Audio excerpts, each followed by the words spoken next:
Buenas noches.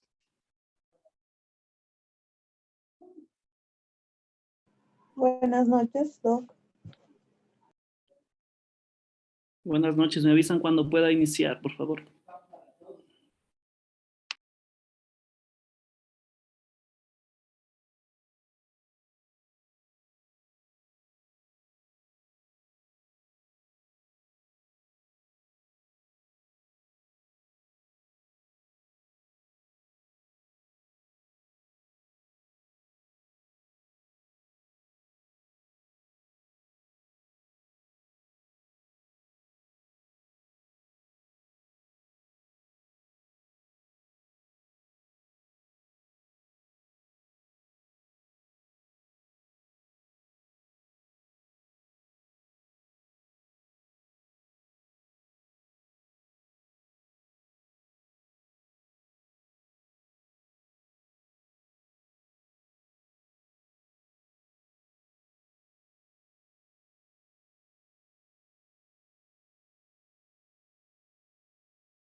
Buenas noches. Por favor, me avisan si es que se ve la pantalla. Sí, Doc, sí se avisa. Sí se ve y sí ¿Se ve la se flecha? escucha. Sí, también se ve. Ya, muy amables. Me avisan cuando empiece, por favor.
¿Podemos iniciar? Sí, Doc. Bueno, buenas noches con todos. Mi nombre es Cristian Garcés. Soy médico intensivista egresado de la Universidad Central del Ecuador. Laboro actualmente en el Hospital General Riobamba. Es un placer para mí poder dirigirme a ustedes en esta charla a la que he sido invitado. El tema a tratar el día de hoy va a ser la lesión renal aguda en pacientes críticos con COVID-19, a propósito de la actual pandemia. Lo paso ahí. Un momentito.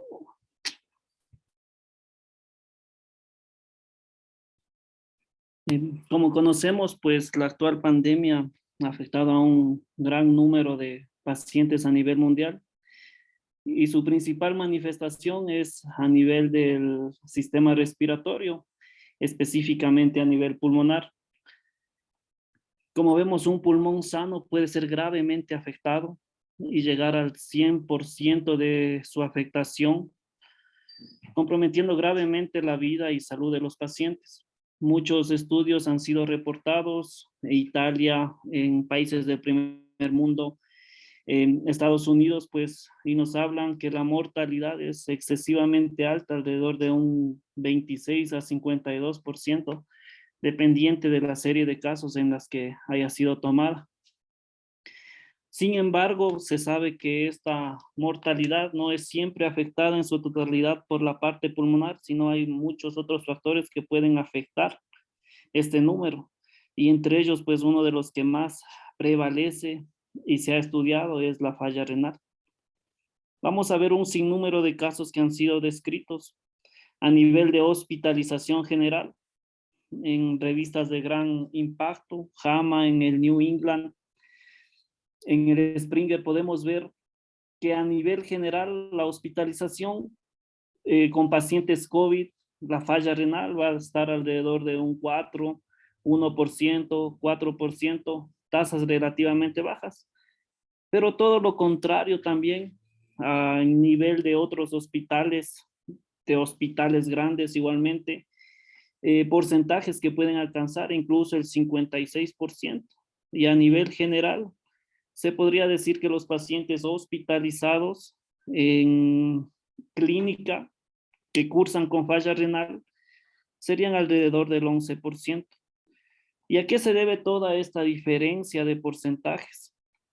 Se ha descrito que puede estar un poco condicionada eh, por la clase social, la etnia, el uso de medicamentos por enfermedades previas, incluso algunos hábitos tóxicos como el tabaquismo, o dependiente en sí de la forma en cómo se maneja en hospitalización o incluso en terapia intensiva, ya dependiente de los recursos de cada país.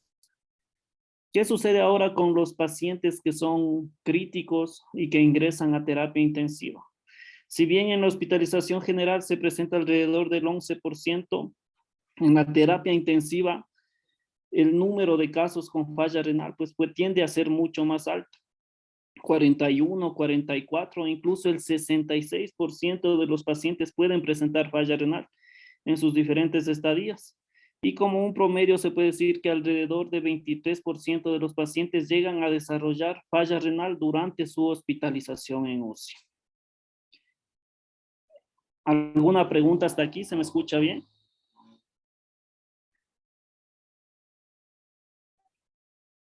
Sí, Doc, sí se lo escucha bien. ¿Qué podemos decir en tanto a la epidemiología general en los hospitales, más basados en el servicio de hospitalización? Pueden haber ciertos factores que nosotros podemos medir a nivel de la función renal que nos pueden orientar hacia que un paciente puede desarrollar o no falla renal.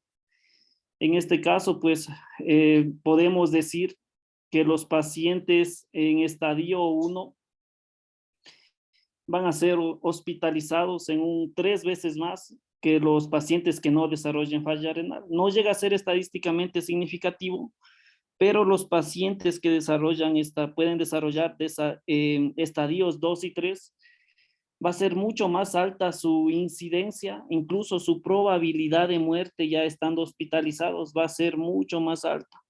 Hay que darnos cuenta como aquí, si es que llegaran a ser una falla renal en estadio 2, la proporción de muerte puede ser 6.2 veces más que un paciente que no la desarrolla, y si llega a ser llega a alcanzar el estadio 3, puede ser incluso 9, casi 10 veces más que si comparado con un paciente que no la desarrollara. Entonces vemos que la falla renal impacta directamente en el pronóstico de un paciente que va a estar ingresado en la terapia intensiva.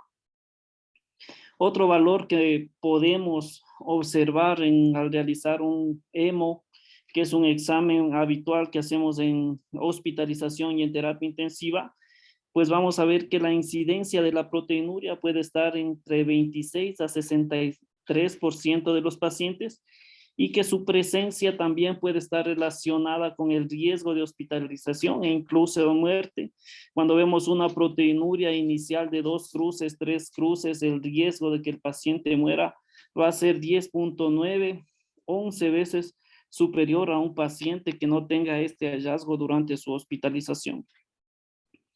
De igual manera, la excreción de potasio a través de la orina se va a ver reflejada en una disminución del potasio sérico, y los pacientes, mientras más severidad del COVID presenten, los pacientes que ingresan a terapia intensiva, pues van a ser en mucho mayor proporción que en relación a los pacientes que no presentan esta alteración. Y esto pues debido al tratamiento que nosotros podemos dar en hospitalización previo al ingreso a UCI.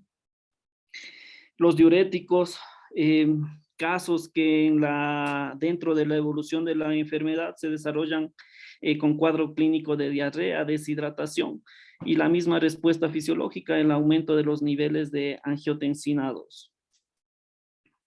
Histopatológicamente, a nivel de la infección por COVID-19, hay muchos estudios que ya han demostrado la presencia y el daño por el coronavirus a nivel pulmonar. Sin embargo, a nivel renal también se han evidenciado y hay estudios que nos demuestran que hay afectación directa por el virus. En este caso, pues podemos ver a nivel del túbulo proximal renal la presencia ya de citoquinas de material inflamatorio, la pérdida del cepillo vacuolar a nivel ya de la luz. Podemos ver incluso que ya hay presencia de coágulos a nivel de la luz del túbulo proximal. E incluso a nivel glomerular podemos ver como ya existe formación de coágulos que afectan ya parcialmente y ocupan ya el glomérulo. En este caso a nivel glomerular, la presencia de coágulos y ya también con restos inflamatorios exudado dentro de la célula, lo que va a llevar consiguientemente a todos los daños posteriores y disfunción renal. Es conocido para todos pues que esta infección va a afectar a muchos órganos, entre ellos el más afectado, el pulmón, pero los receptores para el virus también van a estar localizados a nivel cardíaco, nivel hepático, intestinal, renal, y dependiendo pues de dónde empiece la infección, puede ser la severidad en la que éste se manifieste. Para que se produzca la falla renal aguda, pues vamos a tener algunos mecanismos por los que se han descrito que puede afectarse el riñón. Entre ellos vamos a tener mecanismos inespecíficos, una injuria viral directa, la respuesta angiotensina-aldosterona, las citoquinas y las coagulopatías, muy similar a la descripción que se hace en la parte pulmonar. Como mecanismos inespecíficos, vamos a tener pacientes que tienen ya enfermedades previas, entre ellas las de mayor importancia, la hipertensión arterial, la diabetes, y la hipertensión arterial pues por el consumo de yecas, que después describiremos si puede ser un factor protector o un factor de mayor daño. Estas enfermedades afectan directamente al riñón y obviamente vamos a tener un riñón desgastado que va a ser sometido a una infección viral posteriormente. El uso de medicación, el uso de medios de contraste para estudios imagenológicos y las mismas infecciones, las respuestas a la infección como fiebre, diarrea, que pueden desencadenar deshidratación, choque y mayor compromiso en la parte renal. ¿Alguna pregunta hasta aquí? ¿Estamos bien? Sí, todo muy bien. Ya. Dentro de los mecanismos y en la gran cantidad de pacientes que tenemos en terapia intensiva, pues a la izquierda podemos observar una tomografía de un paciente con un COVID leve a severo, ocupado el 40-50% de la base pulmonar bilateral. Obviamente estos pacientes tienen que ser sometidos a ventilación mecánica no invasiva o en mayor gravedad ventilación mecánica invasiva. Todo esto conlleva a que la respuesta en el organismo pues ya no sea normal.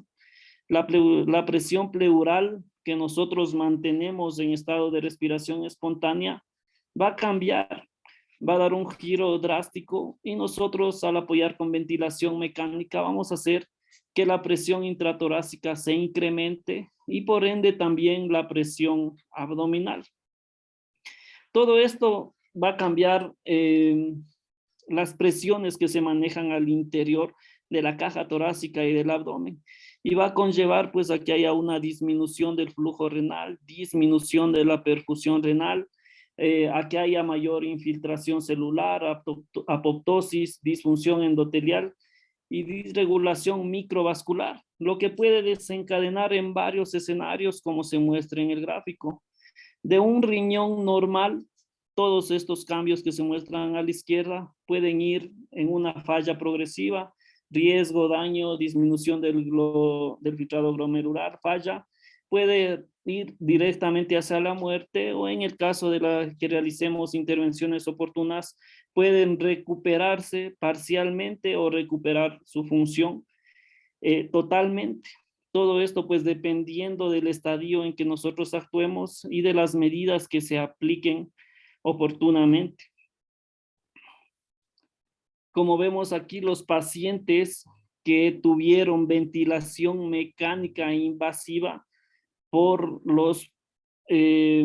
por todas las funciones que describimos anteriormente, por todo lo que nosotros hacemos y por todos los cambios que se producen a nivel de las presiones intratorácicas, pues van a tener mayor proporción, mayor incidencia de falla renal. Podemos ver que los pacientes que no estuvieron ventilados desarrollaron estadio 3 de enfermedad renal en un 2.4%. Sin embargo, los pacientes que estuvieron ventilados, el 43.5% desarrollaron falla renal.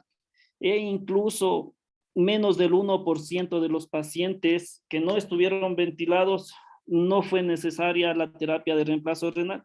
Sin embargo, el 23% de los pacientes que estuvieron ventilados necesitaron terapia de sustitución renal, lo cual quiere decir el impacto que todos estos fundamentos fisiológicos conllevan, no solo alteración en la estructura pulmonar, sino también a nivel renal. Entre los mecanismos que se proponen, aparte de los indicados anteriormente, y uno de los que más fuerza va tomando con los estudios, pues se propone la injuria viral directa. Muy parecido a cómo sucede en la parte pulmonar. Tenemos el angiotensinógeno estimulado por la renina, se convierte en angiotensina 1. Esta angiotensina 1 puede transformarse en angiotensina 1,9, ser estimulada por la angiotensina, por la hormona la angiotensina, convertirse en angiotensina 2. Y al existir un equilibrio entre la angiotensina 1,8 y la angiotensina 1,7 a nivel celular, las dos realizan mecanismos completamente diferentes, pues una va a favorecer la vasoconstricción, la inflamación, la fibrosis, y la otra va a disminuir todo esto. En estado normal celular siempre va a existir un equilibrio entre estas dos y la balanza se va a mantener equilibrada. Pero ¿qué sucedería si algo interrumpe el ciclo que se muestra acá de la angiotensina 1,7? Conocemos que los receptores de angiotensina 2 se van a estar ubicados a nivel de glomérulo en la cápsula de Bowman, células mesangiales, espacio de Bowman a nivel celular propio, como se lo muestra aquí ya en estudios histopatológicos en los que se ve ya la presencia del coronavirus a nivel glomerular. Pero ¿qué sucede si por algún mecanismo se interrumpe la producción de angiotensina 1,7, que dicho de otras palabras sería el mecanismo compensador y el que favorece a que la célula no caiga en fibrosis, no caiga en inflamación, en vasodilatación? Obviamente la presencia de los coronavirus van a estimular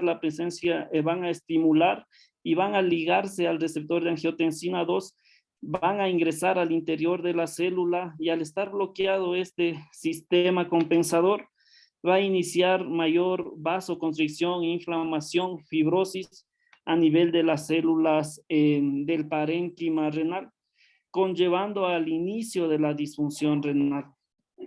Esta elevación de angiotensina 2,1,8, pues en este caso vendría a ser la que inicia toda esta descompensación de la cascada de la respuesta inflamatoria mediada por la infección viral. Muchos estudios ahora describen un factor protector de los inhibidores de la angiotensina 2. Hay estudios a favor, en contra, hay algo que se está estudiando para ver si es que los pacientes que toman YECA pueden tener un factor protector o pueden tener un factor de daño mayor. Como podemos ver, esta es la célula, tenemos al coronavirus, tenemos los receptores de la angiotensina 2 a nivel de la membrana celular. Sin embargo, los pacientes que toman YECA, pues desarrollan más de estos receptores, es el mecanismo por el cual actúan estos fármacos, pero no solo estos fármacos, estos receptores se encuentran a nivel de la membrana celular, sino también se encuentran a nivel del citoplasma celular. Entonces, ¿qué pasaría si la infección por coronavirus llega a producirse? El coronavirus pues no tiene especificidad si unirse al receptor que está en la membrana celular o unirse al receptor que está en el citoplasma. Se unirían al que lo toque, por decirlo así. Entonces, los coronavirus que se unan al receptor que está en la membrana celular obviamente ingresarían y harían el daño pues que deben hacer con toda la liberación de las citoquinas. Pero sin embargo, al haber mayor receptor en la parte del citoplasma, los coronavirus se unirían a estos y de cierta manera quedarían inactivados y no producirían ningún tipo de lesión a nivel orgánica, ya sea en el riñón o ya sea a nivel del pulmón o de cualquier otro órgano en el que vayan a afectar. Se conferiría por lo tanto algo de protección para la enfermedad. Es algo que se está estudiando, sin embargo no se puede saber si con la estimulación de los YECAs, los receptores que se produzcan van a ser a predominio de la membrana o a predominio citoplasmático. Quién sabe, damos YECAs y en cierta persona se produce más receptor a nivel de membrana, que sería perjudicial, o en otras personas se producen más receptores a nivel de citoplasma, que sería relativamente favorecedor a la evolución clínica. ¿Alguna pregunta hasta el momento?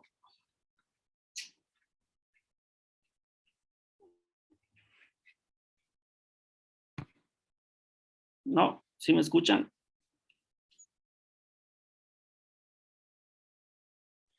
Sí, lo que se escucha. Ya. Entonces, en relación a esto que se mencionó, pues hay varios estudios que ya han propuesto el efecto protector de los YECA.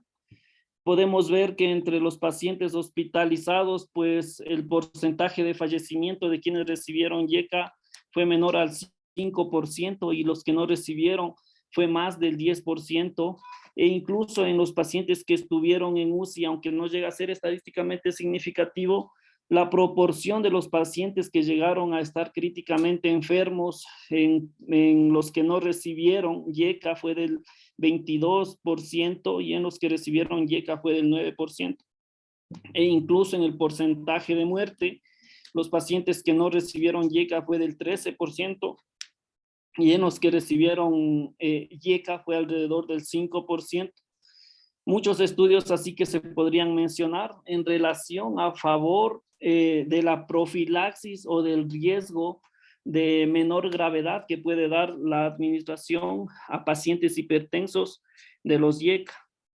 Sin embargo, hay estudios también que demuestran que no hay ninguna clase de diferencia entre la admisión hospitalaria en los pacientes que recibieron o no YECA, como este, que es del 25% en los pacientes que recibieron y 23% que no llega a ser estadísticamente significativo. Hasta el momento no hay estudios que demuestren que esta teoría puede ser beneficiosa o perjudicial, pero es algo que se está ahondando mucho en investigaciones.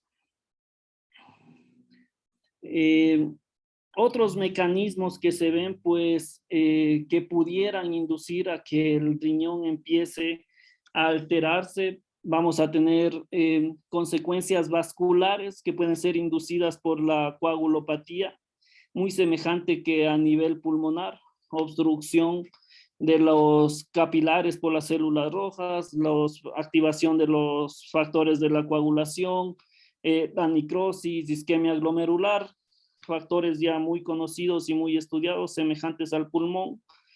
En esta imagen podemos observar en estudios histopatológicos que ya existe la presencia de coágulos a nivel vascular, glomerular, y también la presencia ya de fibrina que da un cierto rango de fibrosis dependiendo del estadio en el que se encuentre la infección y la falla renal. La elevación de citoquinas, como toda sepsis, como toda infección avanzada, pues la liberación de los factores, la interleuquina 6, el factor de necrosis celular, obviamente va a desencadenar todo lo antes dicho, la coagulación, la isquemia, la sepsis en sí, puede conducir a que haya obstrucción del flujo glomerular y por lo tanto disminución del filtrado glomerular.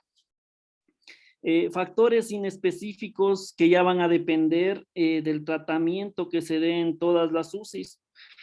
En relación a la pandemia, pues ya cada UCI a nivel nacional y mundial tiene protocolos establecidos del tratamiento y del manejo. Más en la parte ventilatoria, que como hemos visto puede ser perjudicial para el riñón, también el uso de la ventilación mecánica invasiva y más cuando es prolongada, pero factores directamente relacionados como las drogas, los nefrotóxicos, esto asociado a la gran incidencia de infecciones nosocomiales que se ha visto en las diferentes UCIs, pues, y el uso de estas drogas es ya estrictamente necesario, por más que uno intente regular las dosis, evitar la medicación, los antibióticos, el contraste, pues es la mayoría de las veces 100% necesario y se valora el riesgo-beneficio y estas drogas tienen que ser afectadas. Y si es que deben ser administradas y cuando ya se produce un daño renal, como vimos inicialmente, el riesgo de que el paciente desarrolle una injuria renal y por sí el incremento de la mortalidad, pues va a ser obvio. La restricción de fluidos, el balance positivo en la UCI aumenta la mortalidad, entonces debemos ser bastante estrictos en administrar los líquidos, incluso en la reanimación inicial, en estadios en que recibimos a los pacientes en emergencia, en salas de hospitalización, previo a su ingreso a la UCI. La inestabilidad hemodinámica con la disminución del gasto cardíaco afecta la llegada de flujo sanguíneo a nivel renal. El uso de vasopresores, de vasoactivos, de inotrópicos, nos ayudan a estabilizar la condición clínica y nos ayudan también a mejorar la perfusión renal. y son bastante utilizados en nuestro medio.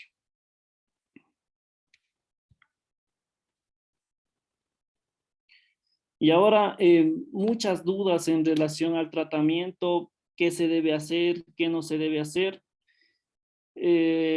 Las respuestas que vienen a ser obvias, tenemos evitar los nefrotóxicos, como dije, la antibiótico terapia pues nos obliga a veces a utilizarlos, pero cuando sea posible y dentro de la medida, pues regular las dosis. Y la terapia de sustitución renal, mucho se ha hablado si esta terapia debe ser temprana, tardía, no hay un consenso específico, pues esto dependerá de la gravedad y de los criterios dialíticos pues que pueda tener el paciente en su evolución. ¿Qué es lo que nosotros tratamos de hacer al dar un tratamiento con hemodiálisis? Podemos ver, inicia la infección viral, se desarrolla la neumonía, que es en la mayoría de los casos el primer órgano afectado. Iniciamos el tratamiento con ventilación mecánica, con ECMO. Al avanzar la enfermedad, pues se activarán los mediadores proinflamatorios, se activarán los antiinflamatorios, y dependiendo de esta evolución, pues el paciente, si evoluciona mal, si los mediadores proinflamatorios ganan la batalla, se podría decir, se incrementan en mayor cantidad, la infección sigue avanzando, el paciente irá hacia el shock, la disfunción endotelial, y caerá en la falla orgánica que puede ser desencadenar en alta mortalidad. Sin embargo, ¿qué es lo que nosotros tratamos de hacer iniciando la terapia de sustitución renal o incluso la hemoperfusión en los lugares que esté disponible? Inicia la infección viral, se desarrolla la neumonía, iniciamos el soporte en terapia intensiva, se elevan los marcadores proinflamatorios y a través de la utilización de la diálisis o la hemoperfusión, lo que intentamos es barrer las citoquinas, disminuir la respuesta inflamatoria, dando un tiempo y dando una protección endotelial y un soporte orgánico hasta que la infección ceda, hasta que el virus deje de estar en etapa activa y hasta que entre en la etapa de resolución. Muchos de estos pacientes pues entrarán a terapia de sustitución renal y al ser una terapia aguda, saldrán de la misma y posteriormente pueden recuperar el 100% de su funcionalidad renal. Aquí algunos días, algunos datos, tuve la oportunidad de trabajar en un hospital de Quito, en el que llevábamos la estadística de la falla renal. Podemos ver que al iniciar, al ingreso a la terapia intensiva, el 80% de los pacientes no tenían falla renal, el 16% ingresaban con una falla renal código 1, el 3% con una falla renal código 2. Sin embargo, al transcurrir su estadía en la UCI, pues vamos viendo que estos porcentajes se van incrementando, llegando a tener pacientes que llegaron hasta estadio código 3, el 21% de los pacientes, de un inicial de 0 en estadio 3 que se había reportado al ingreso.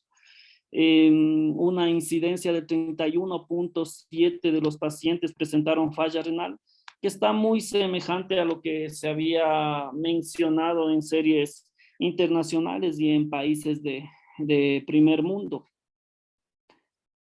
¿A qué se debe toda esta falla renal? Pues como habíamos descrito anteriormente, puede ser una injuria viral directa, la respuesta a angiotensina aldosterona, las citoquinas e incluso las coagulopatías. ¿Qué es lo que nosotros hicimos en la unidad? Se controla bastante bien la disfunción o la interacción que existe entre pulmón-corazón con los parámetros ventilatorios. Altos niveles de PIB fueron evitados en la mayoría de los pacientes y siempre tratábamos de tenerlos en estabilidad hemodinámica. Sin embargo, como se había mencionado anteriormente, por la alta incidencia de infecciones nosocomiales, debíamos utilizar obligatoriamente medicación nefrotóxica y tal vez esto fue lo que ocurrió y condicionó a que haya la la presencia de esta falla renal. De igual manera, la restricción hídrica es algo que se incentiva a realizar, pero en muchas de las ocasiones es difícil mantener un balance de fluidos negativo. Eso sería todo. Si es que tienen alguna pregunta, alguna inquietud, por favor.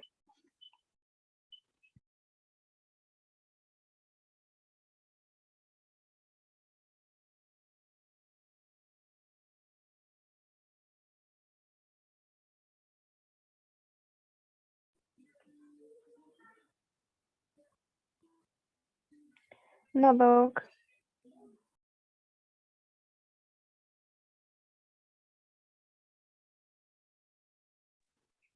Muy amables, gracias por su atención. Muchas gracias. Usted, Gracias, doctor. Gracias, doc. Muchas gracias, buenas noches.